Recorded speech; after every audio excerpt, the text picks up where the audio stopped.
After I pulled my coworker from a burning building, he claimed I caused his injuries and took my promotion. The fire alarm went off at 3:15 on a Thursday afternoon, while I was reviewing the quarterly reports in my office on the 6th floor of Titanium Solutions headquarters. I smelled smoke immediately, acrid and chemical, not the typical burnt popcorn from the break room. Through my office window, I could see black smoke billowing from the 4th floor, and people were already rushing toward the stairwells. I grabbed my phone and jacket and joined the evacuation, following the stream of employees down the emergency stairs. That's when I heard someone screaming from above. I stopped on the landing between 5th and 4th floors and looked up. Through the smoke, I could see Dennis Carver halfway down from 6th, clutching the railing, his leg twisted at a wrong angle. He'd fallen on the stairs and couldn't get up. People were pushing past him in panic, ignoring his calls for help. Dennis and I weren't friends. We'd been competing for the same senior analyst promotion for 6 months, and he'd made it clear he considered me beneath him despite my better performance metrics. But I couldn't leave him there. I pushed back up against the flow of evacuating employees, fighting my way to where Dennis lay sprawling across the stairs. His ankle was definitely broken, bone visible through torn skin and dress pants. He was crying and trying to crawl downward. "I can't walk," Dennis said when he saw me. His face was pale with pain and fear, smoke getting thicker around us. "My ankle," I heard it snap. "Just go, save yourself." I ignored him and grabbed his arm, pulling it over my shoulder. He was heavier than I expected, probably 200 pounds to my 170, and every step down was agony as I supported most of his weight. The smoke was burning my lungs, and my eyes were streaming tears, but I kept moving. 4th floor was completely engulfed, flames visible through the stairwell door window. The heat was intense even through the fire door. Dennis was sobbing and saying we weren't going to make it, that we should just lie down and wait for firefighters. I told him to shut up and keep moving. We made it to 3rd floor, then 2nd. My legs were shaking from the effort, and my lungs felt like they were being shredded. 1st floor, finally, and we burst through the emergency exit into the parking lot where hundreds of employees were gathered at the safety distance.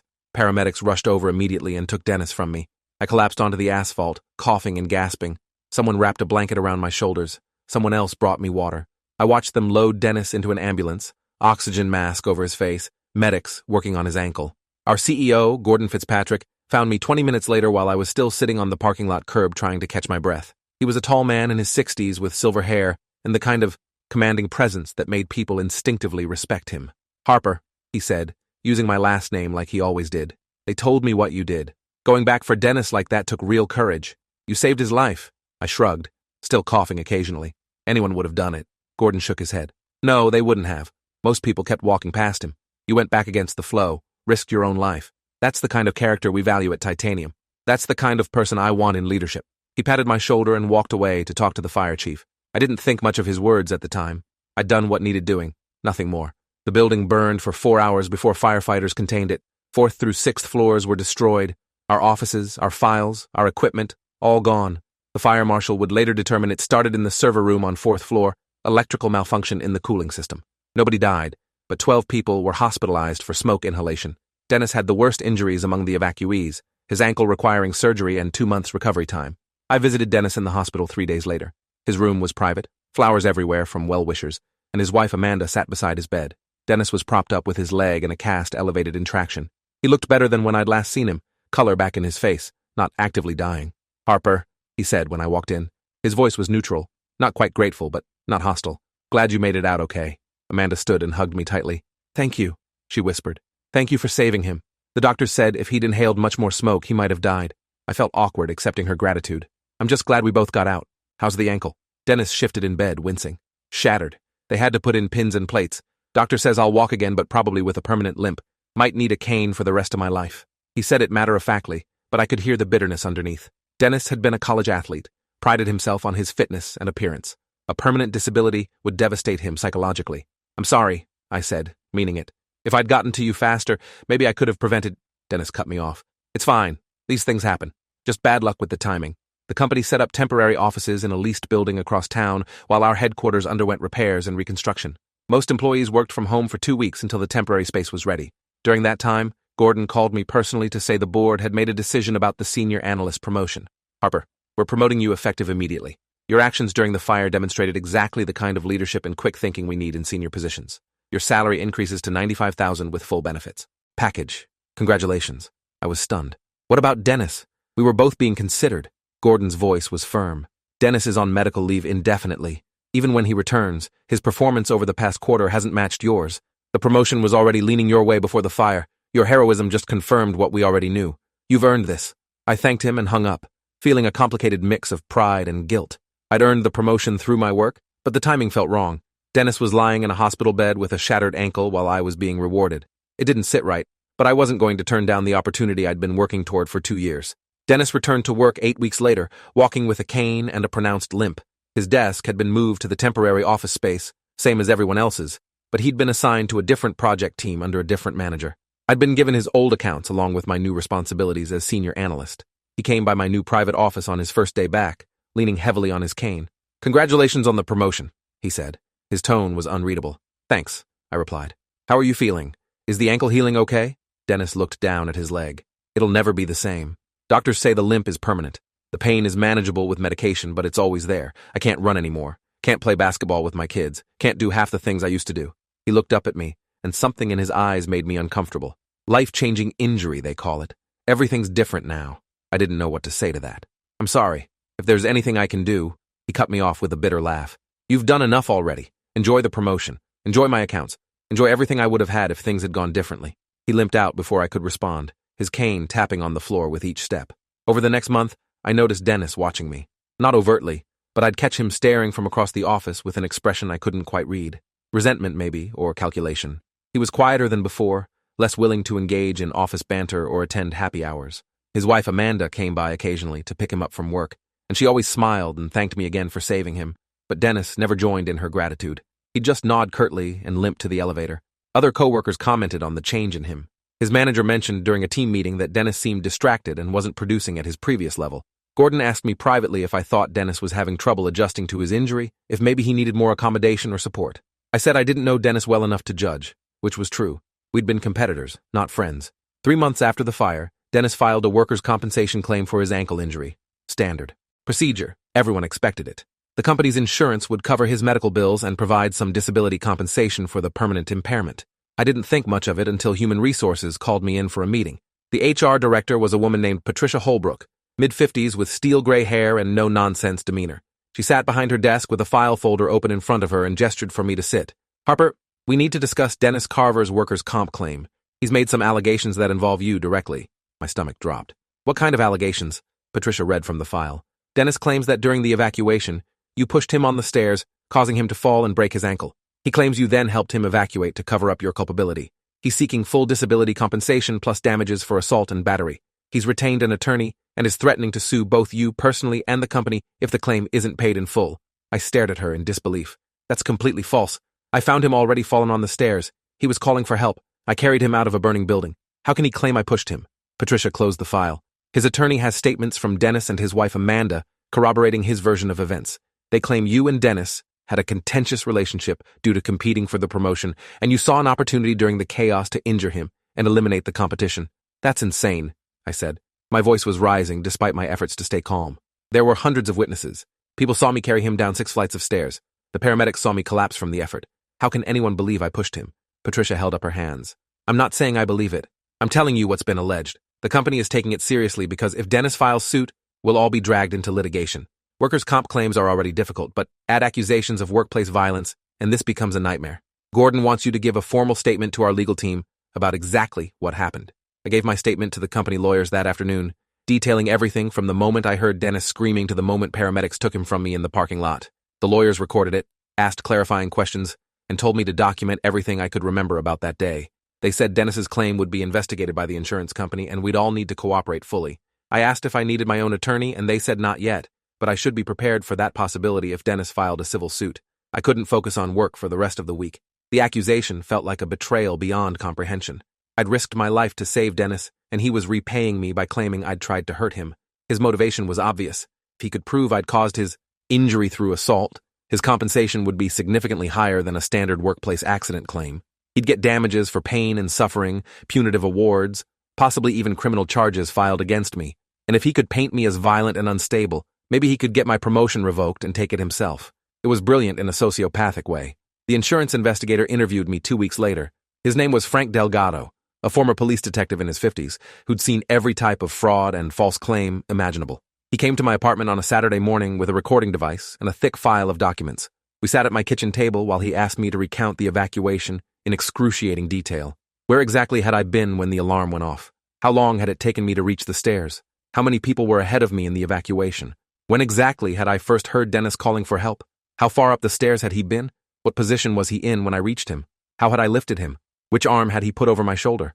Frank listened to everything without interrupting, occasionally making notes. When I finished, he sat back and studied me for a long moment. Dennis claims you were right behind him in the evacuation. Claims you pushed him hard enough to send him tumbling down half a flight of stairs. Claims you said something like, "Watch your step," or "Too bad," as he fell. Then claims you helped him up and assisted him out, while telling him you'd just saved his life, so he'd better be grateful. I shook my head. None of that is true. I was 2 floors below him when I heard him screaming. I never would have even known he'd fallen if he hadn't been calling for help, and I certainly didn't say anything threatening. I told him to shut up and keep moving when he was panicking about the smoke, but that was to keep him focused on surviving. Frank nodded slowly. His wife Amanda corroborates his version. Says Dennis told her immediately after the surgery that you'd pushed him. Says she confronted you in the hospital, but you played dumb and she decided not to make a scene out of gratitude that you'd at least helped him evacuate afterward. Amanda hugged me, I said, feeling the ground shifting under my feet. She thanked me repeatedly for saving him. She never said anything about me pushing him. This is all being made up after the fact. Frank tapped his pen on the table. That's what I'm trying to determine. Problem is, it's your word against his and his wife's. No video in the stairwell, no other witnesses who saw the specific moment he fell. Everyone was panicking and evacuating. You could have pushed him without anyone noticing in the chaos. I felt sick. Why would I push him? What possible motive would I have? Frank gave me a look that said I should know better. You were both competing for a promotion. You got the promotion partly because of your heroic actions during the fire. If people believed you deliberately injured your competition to eliminate him, that changes everything. Dennis's attorney is arguing that you saw an opportunity in the chaos to hurt him, then played the hero to cover your tracks. It's a compelling narrative. I stood up, needing to move. It's a lie. It's a complete fabrication. He's doing this because he lost the promotion, and he's bitter about his injury, and he's found a way to hurt me and profit from it. Frank stood as well, gathering his files. Maybe.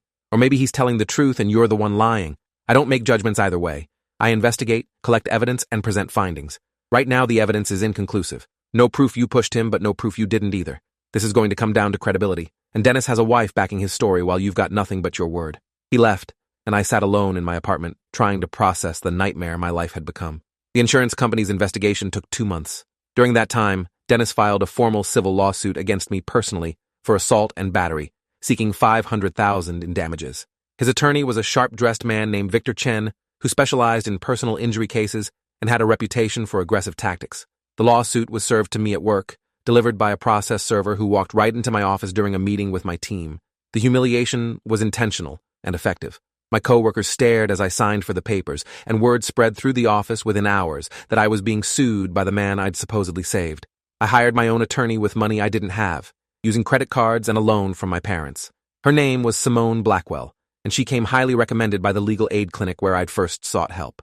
Simone was in her 40s, African-American, with a fierce intelligence and zero tolerance for manipulation. She reviewed Dennis's complaint and the insurance investigation and said immediately that this was a shakedown. Dennis is lying, she said flatly. Everything about his story feels manufactured. The timeline doesn't work. You were 2 floors below him when he fell. Multiple witnesses saw you forcing your way back up the stairs to help someone.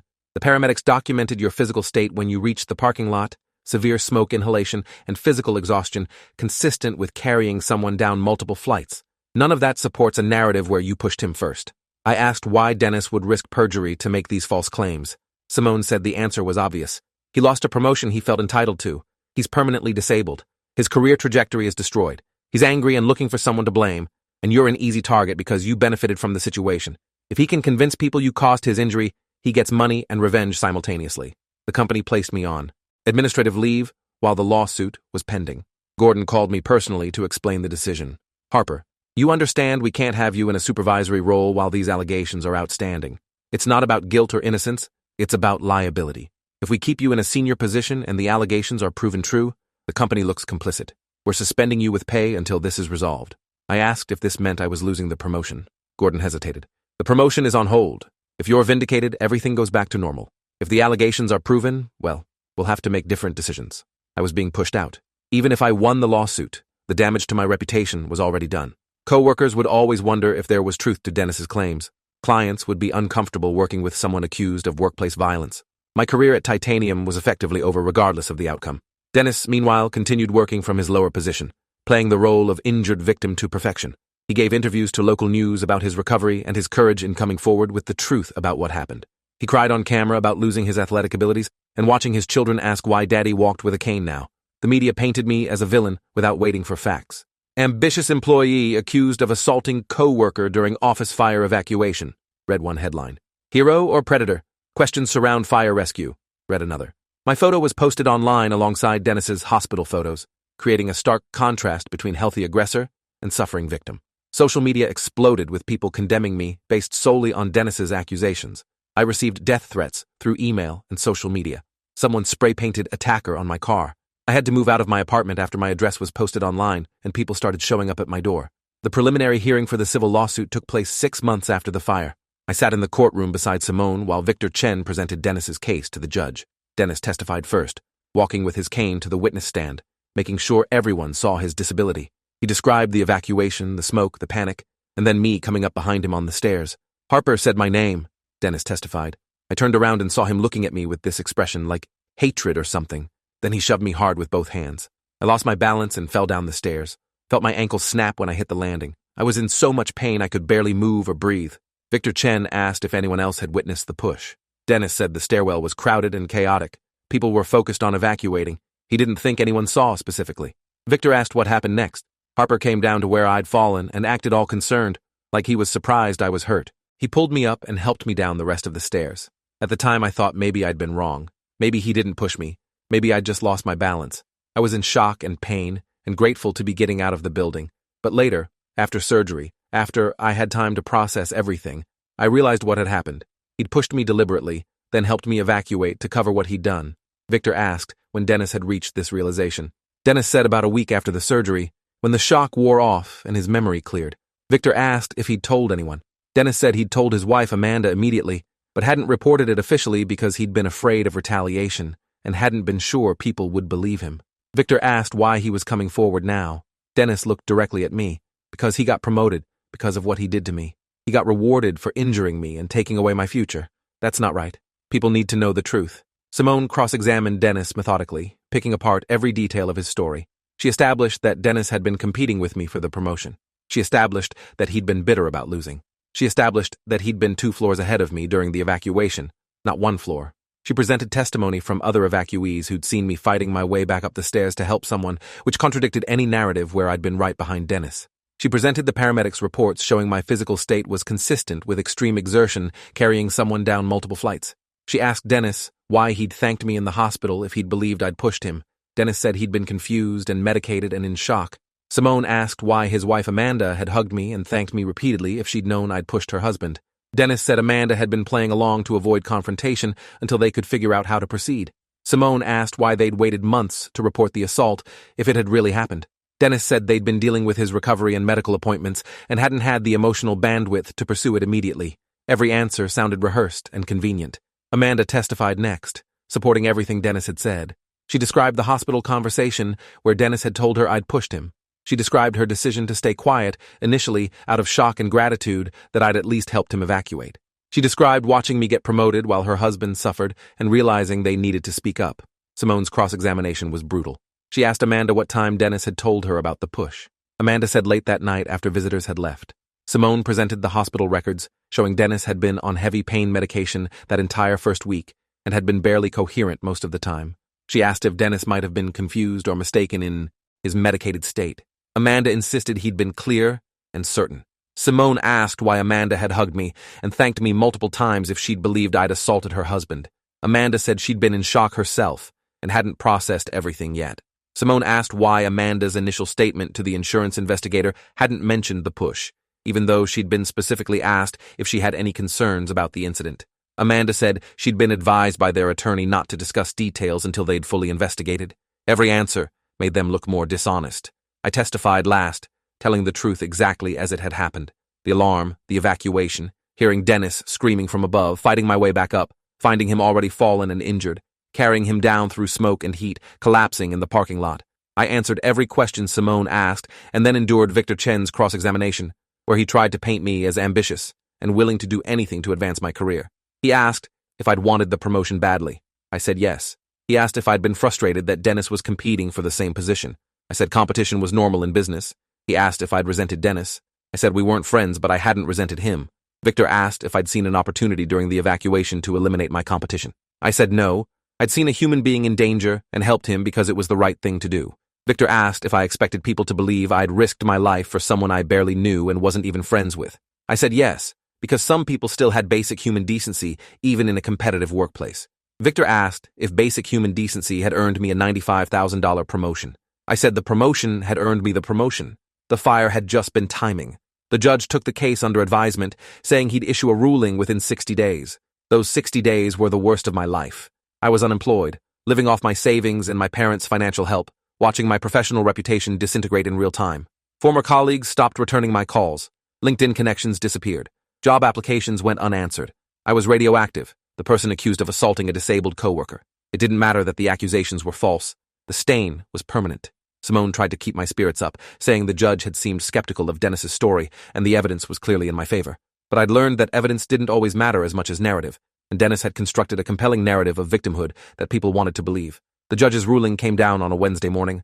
I was in Simone's office when she got the notification. She read it on her computer screen and her face broke into a smile. He dismissed the case with prejudice. The judge found Dennis's testimony not credible and his claims unsupported by evidence. You're vindicated, Harper. It's over. I felt relief so intense I nearly vomited. Simone printed the ruling and we read it together. The judge had written a scathing dismissal, noting that Dennis's story had changed multiple times, that the timeline of events contradicted his claims, that the physical evidence supported my version entirely, and that Dennis appeared to be motivated by resentment over losing the promotion rather than any genuine belief he'd been assaulted. The judge specifically noted that fabricating assault, claims to gain financial advantage, was serious misconduct, and recommended the case be referred to the district attorney for potential prosecution for fraud and perjury. I asked Simone what that meant. She said it meant Dennis could face criminal charges for making false accusations. She said she'd be filing for reimbursement of my legal fees under the state's frivolous litigation statute. She said we should also consider filing a countersuit for malicious prosecution, defamation, and intentional infliction of emotional distress. I said I just wanted it to be over. Simone said it wasn't over yet. There was still work to do to rebuild my reputation and hold Dennis accountable. Gordon Fitzpatrick called me that afternoon. Harper, I heard about the ruling. Congratulations. I never doubted you for a moment. The lie was obvious, but I let it pass. Thank you. Does this mean I can come back to work? Gordon hesitated. We'd like you to come back, absolutely. But the senior analyst position has been filled. We couldn't leave it vacant for 6 months while the lawsuit played out. However, we're creating a new position for you, senior operations coordinator, same salary as the analyst role, similar responsibilities. You'd start immediately. I understood what was happening. The company wanted to bring me back to avoid a wrongful termination lawsuit, but they didn't want to promote me over whoever had taken my position. I was being brought back at the same level I'd been elevated to, but not in the same role. It was a lateral move disguised as a victory. I accepted because I needed employment and couldn't afford to be unemployed while fighting the company too. I started back at Titanium the following Monday in the rebuilt headquarters. The temporary offices had been closed and everyone was back in the renovated building. The 4th through 6th floors looked completely different now, modern and updated with new fire suppression systems everywhere. My new office was smaller than my previous senior analyst office had been, tucked in a corner without windows. My new team was smaller and less prestigious. I'd been effectively demoted while maintaining my title and salary. Dennis was no longer at the company. He'd been fired immediately after the judge's ruling, terminated for making false accusations that had damaged the company's reputation and cost them legal fees. His workers' compensation claim had been denied entirely.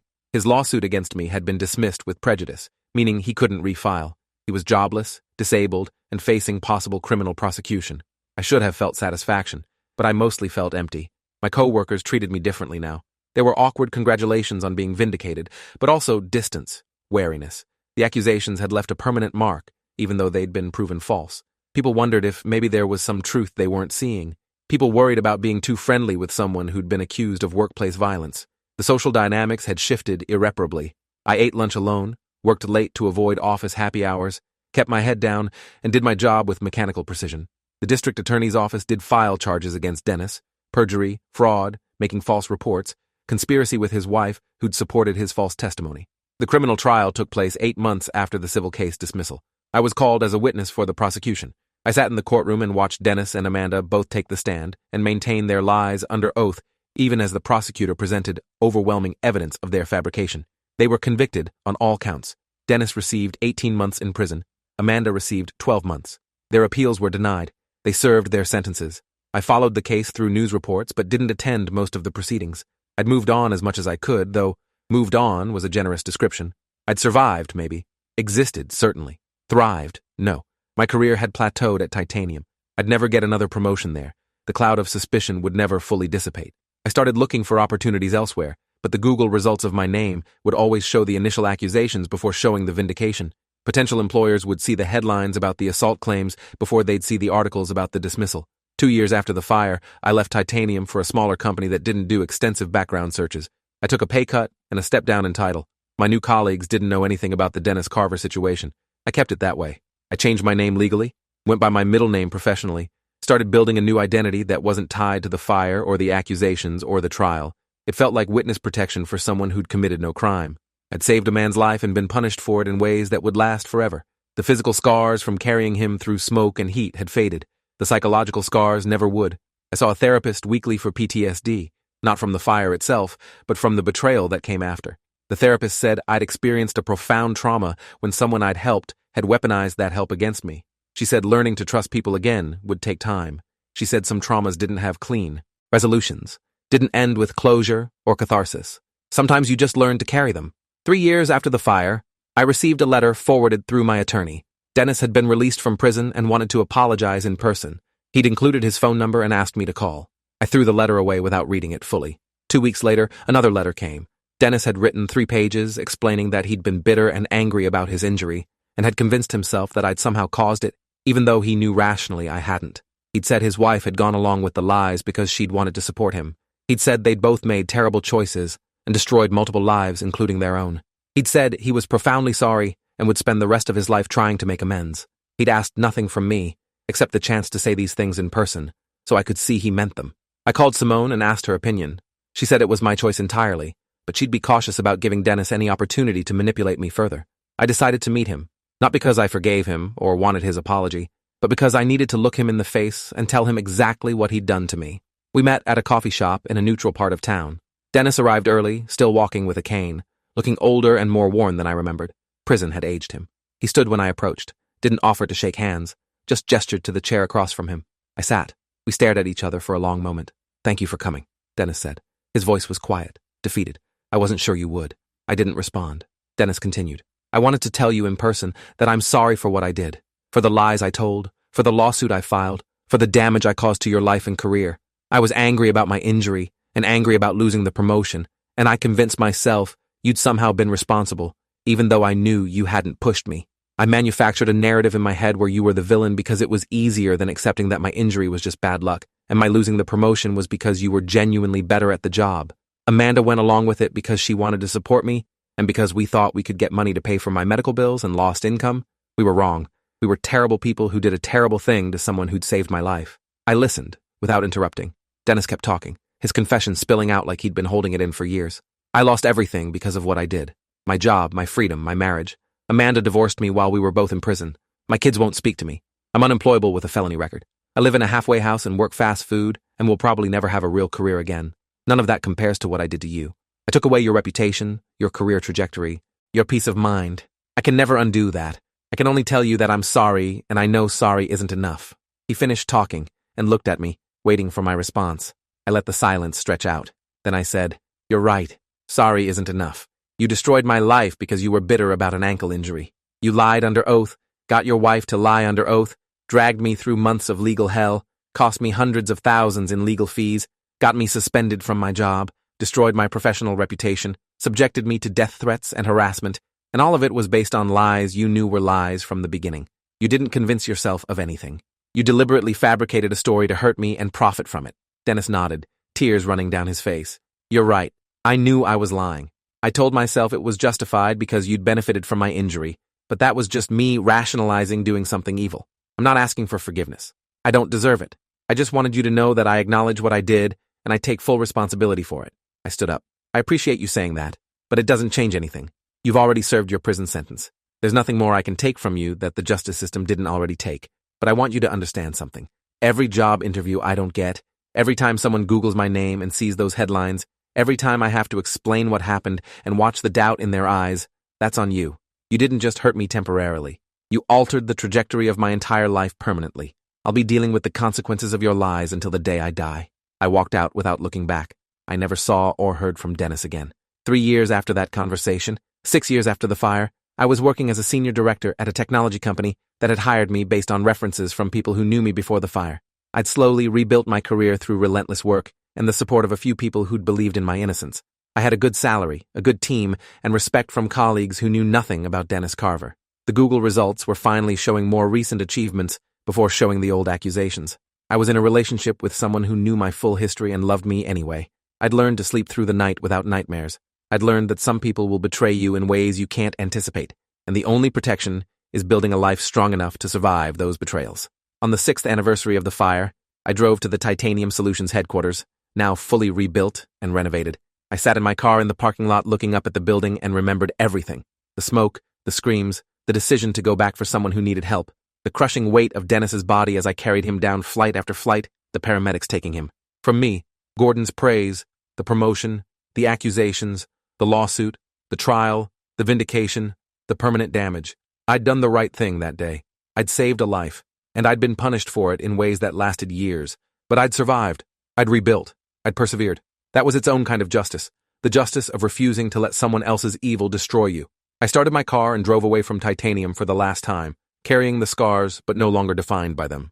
Thanks for watching till the end. Make sure to subscribe and like to not miss the next story.